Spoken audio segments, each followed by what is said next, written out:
Hello, welcome to the News Minute. India take on Bangladesh today in their fourth match at the Maharashtra Cricket Stadium in Pune. Joining me today is Siddharth Prabhakar, who writes for us, who's covering the World Cup for us. And Siddharth, take us through what is happening today. India is playing Bangladesh, and there are some quite interesting things to discuss about this. Because the last time India and Bangladesh met in a bilateral ODI series, that was in December 2022, exactly around 10 months ago. Bangladesh actually won the ODI series 2-1. Now, most of the hardcore Indian fans will remember that as the series where Ishan Kishan scored a double hundred in the final ODI. What the bitter truth that we need to remember is that Bangladesh won against India 2-1. In fact, the first ODI was one where I think Bangladesh won by one wicket. I mean, India wasn't able to take the last wicket. But apart from that, I think India has gone on to win the Asia Cup, and it's looking probably along with New Zealand.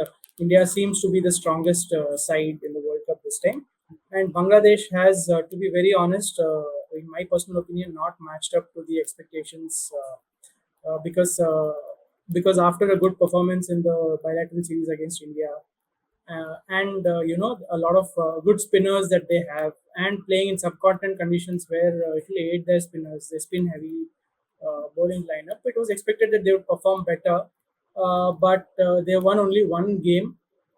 They've just defeated Afghanistan, but they've lost pretty badly to England and New Zealand. In fact, to me it is quite a surprise that they were not even able to put up a good fight against England and New Zealand. So as far as this match is concerned, the fresh thing is that this is the first game to be played in Pune in this World Cup. Now, when India went into the game against Pakistan in Ahmedabad, they knew what the conditions would be because England and New Zealand had already played the first game there. And in the match against Australia, they had considerable experience of the Chennai conditions, having played an ODI against Australia, the same venue just a few months ago. So Pune, it's not like it's going to be a fresh unknown for the Indian team. They will be aware of the conditions.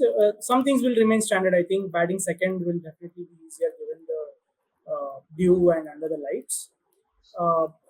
But the only thing that I am looking at from the New Zealand experience is that yesterday, New Zealand against Afghanistan, New Zealand's middle order was completely tested. They were, I think, at 110 for 4 when Latham and I forget the name. Both of them came. Glenn Phillips, the man of the match.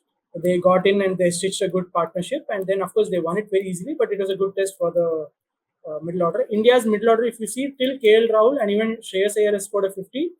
But what happens if, say, suppose if India bat first and they are, say, 170 for 5 or 170 for 4 in 30 overs? How do, say, Jadeja and, say, if Shardul Thakur is playing, how do Jadeja and Shardul Thakur ensure that India go up to, say, at least 300 is going to be something. But other than that, I don't see any problems for India in winning this game, unless an inspired Bangladesh is able to ride on Shakib Al Hasan and get a surprise win. But that's an interesting point you make, that the middle order hasn't been tested so far. Interestingly, Bangladesh coach Aaron Donald had said out that their target is Virat Kohli. And often there is a similar pattern we've been noticing in the ICC tournament so far, where in the league matches the top order comes well, the middle order is hardly tested, and when you come to the knockout, we are in a position where players haven't had a stint outside, and we've always like on the losing side. So going forward, like, okay, we'll get to that question later, but do you think like we might be talking negatively here, but do you think it will be a good chance for players middle order to get here? And one more thing, Surya Kumar Yadav hasn't had a game yet. Alan Donald's observation, I haven't read that, but I take your word for it. And Alan Donald's observation about Virat Kohli being being the person they are going to target. See, one very important thing is that this is an observation not made by me, but by Dinesh Karthik. India definitely struggles against quality left-arm spinners. So even before the Australia game, I heard Dinesh Karthik on commentary saying that lack of left-arm spinner is what will go in India's favor. So having a left arm spinner, that too a quality one like Shakib Al Hasan, is definitely going to might play a major role. Probably the reason why Alan Donald is talking about attacking Virat Kohli. Definitely Shakib Al Hasan is in great form. There is an injury concern regarding that, and we'll know in about 5 minutes if Shakib Al Hasan is playing and leading his side today. But I think he's gone out for the toss, so we'll know quite soon. Second thing is about the middle order, not Indian middle order not being tested.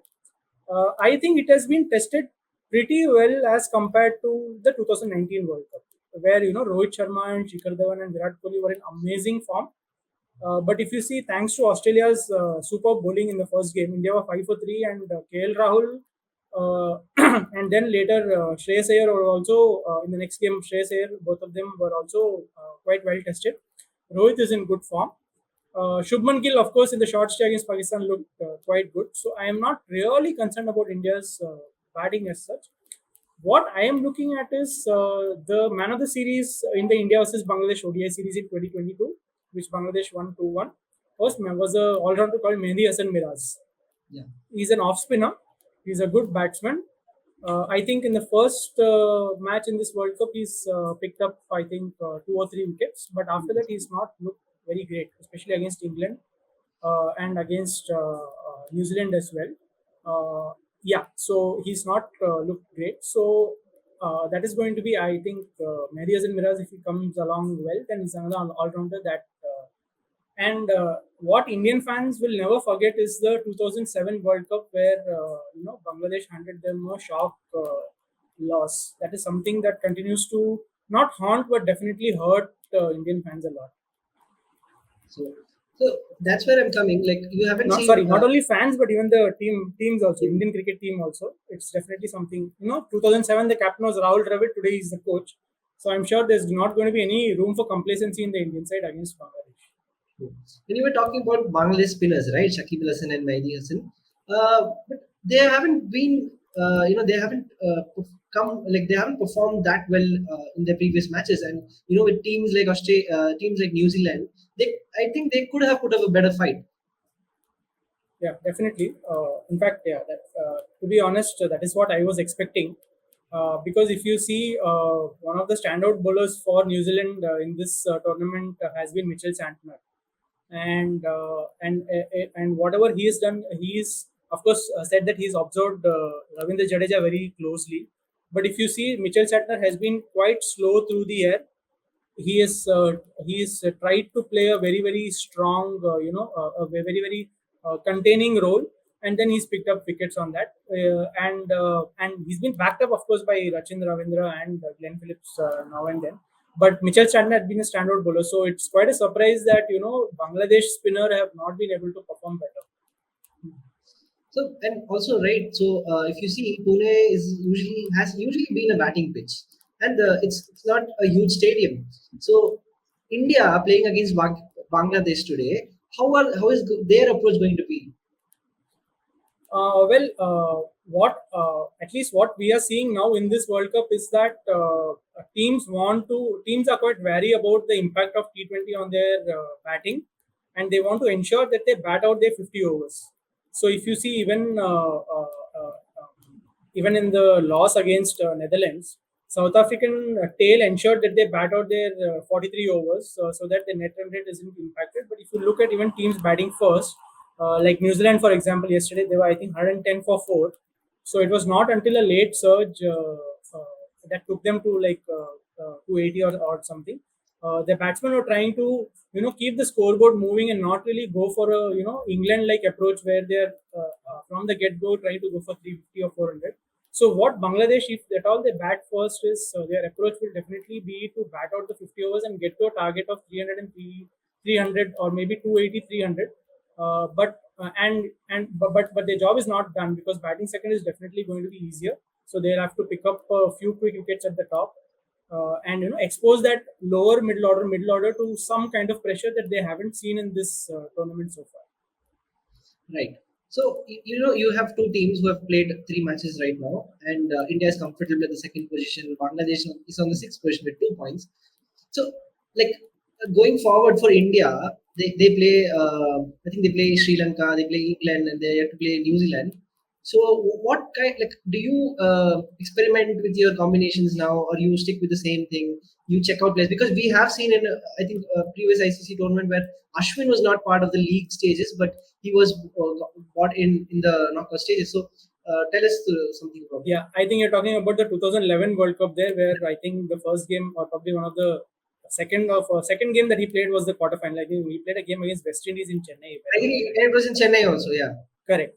So your earlier question had referred to Surya Kumar Yadav as well. So, see, with the quantity of cricket that these Indian cricketers have been playing, I don't think it's going to be a big problem if, say, some one of them is injured and someone else is brought in.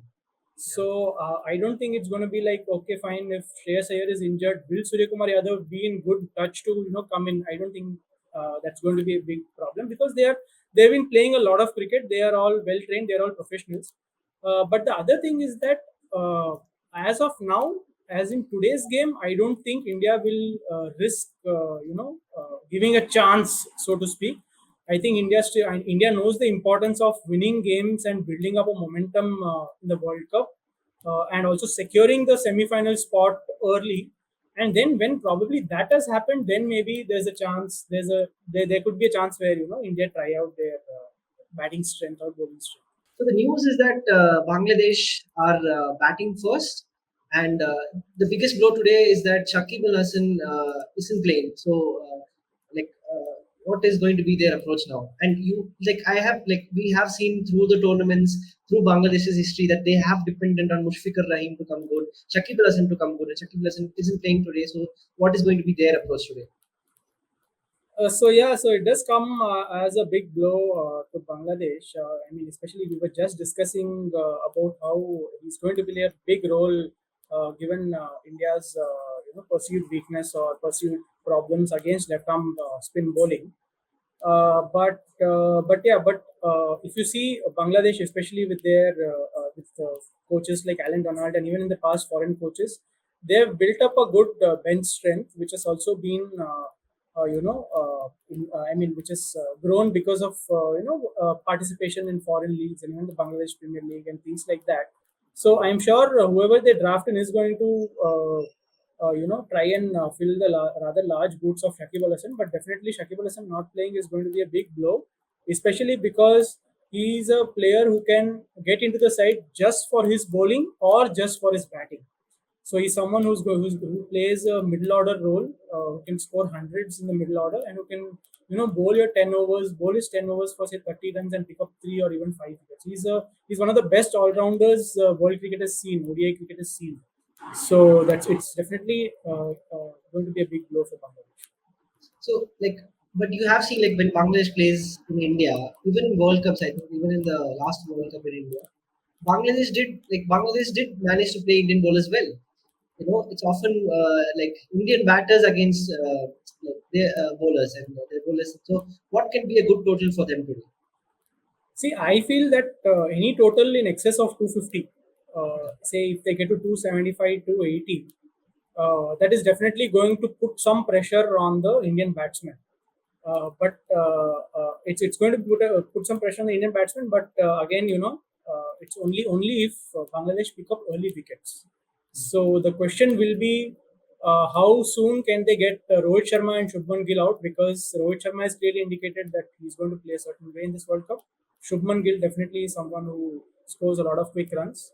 So can Bangladesh get India into a say 5 for 3 like how Australia got, and hopefully not drop, hopefully for their side not drop Virat Kohli's catch or KL Rahul's catch. That is what is going to be. So yeah, but the first task will definitely be to get something in excess of 250 to 270. Right. So before we wrap up this session, you talked about Netherlands and Afghanistan coming good against England and South Africa, two of the heavyweights. And this is not the first time that the World Cup has seen minnows or underrated teams, beating top teams. So what happens? Do you think cricket is growing, and do you think there needs to be more matches that these players have to play against top teams to get a sense of playing against them?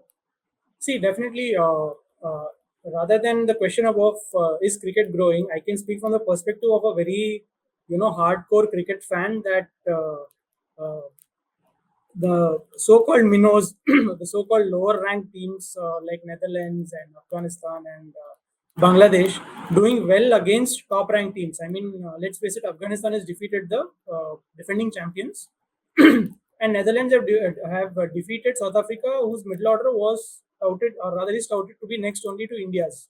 It was that good against spin. It's that good against spin and pace.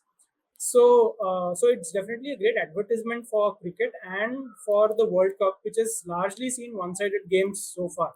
So and what it also does is, now all the other teams will have to, all the other top teams like India, England, South Africa, Pakistan, New Zealand, they'll have to amp up their game, because a semi-final spot cannot be taken for granted if you have lost against a lower ranked side. And going by what Netherlands team is saying, Netherlands team, I read somewhere they said they want to play the semi-finals. It's not like they're here to cause an upset. They definitely want to play the semi-finals. So yeah, it's a good advertisement. It's only going to make World Cup exciting for viewers like us. Yeah, and true. And even if they don't make it, even if let's say they don't make, they still have a chance to upset top teams and change the points table.